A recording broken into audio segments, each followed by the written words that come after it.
Harriet was just about to reply that she knew no one but themselves, and to offer to take Mrs. Pullen's arm on the other side, when Eleanor Layton cut her short. "No, thank you, Miss Brant. Miss Pullen would, I am sure, prefer to return to the hotel alone with me. You can easily join the Votamps or any other of the visitors to the Lion d'Or. There is not much ceremony observed amongst the English at these foreign places. It would be better, perhaps, if there were a little more. Come, Margaret, take my arm, and we will walk as slowly as you like, but I shall not be comfortable until I see you safe in your own room." So the two ladies moved off together, leaving Harriet Brant standing disconsolately on the dug, watching their departure. Miss Pullen had uttered a faint good night to her, but had made no suggestion that she should walk back with them, and it seemed to the girl as if they both, in some measure, blamed her for the illness of her companion. What had she done, she asked herself, as she reviewed what had passed between them, that could in any way account for Mrs. Pullen's illness? She liked her so much, so very much. She had so hoped that she was going to be her friend. She would have done anything to have given anything sooner than put her to inconvenience in any way.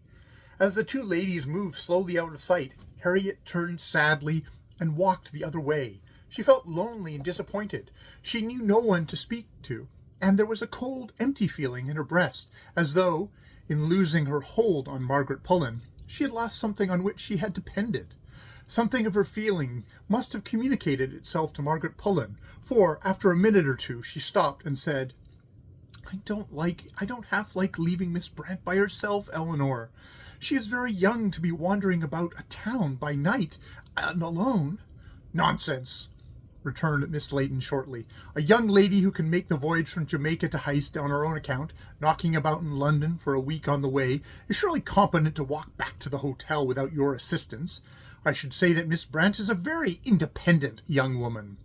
"Perhaps, by nature, but she has been shut up in a convent for the best part of her life, and that is not considered to be a very good preparation for fighting one's way through the world."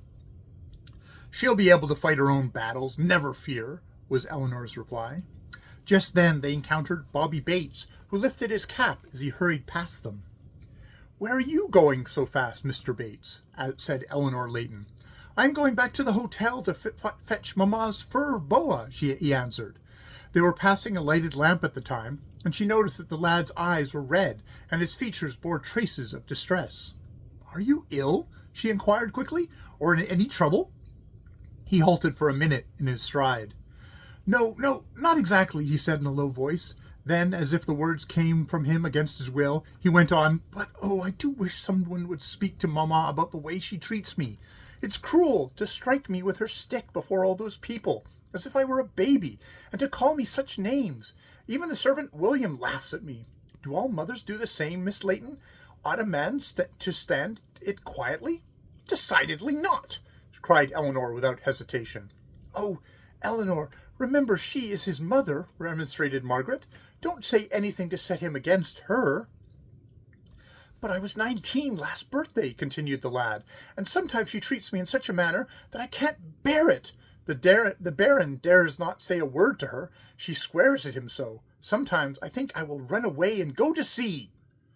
No, you mustn't do that," called Miss Layton after him, as he quickened his footsteps in the direction of the Lion d'Or. "What an awful woman," sighed Miss Pullen. "Fancy striking your own son in public, and with that thick stick, too. I believe he had been crying."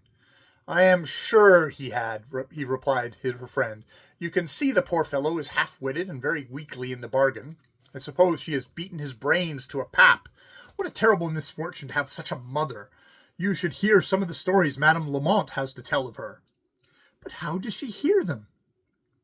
"Through the Baron's servant William, I suppose. He says the Baroness has often taken her stick to him and the other servants, and thinks no more of swearing at them than a trooper. They all hate her. One day she took up a kitchen cleaver and advanced upon her coachman with it, but he seized her by both arms and sat her down upon the fire, whence she was only rescued after being somewhat severely burned."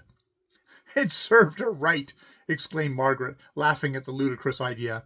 "But what a picture she must have presented, seated on the kitchen range! Where can the woman have been raised? What sort of person can she be?" Not what she pretends, Margaret, you may be sure of that.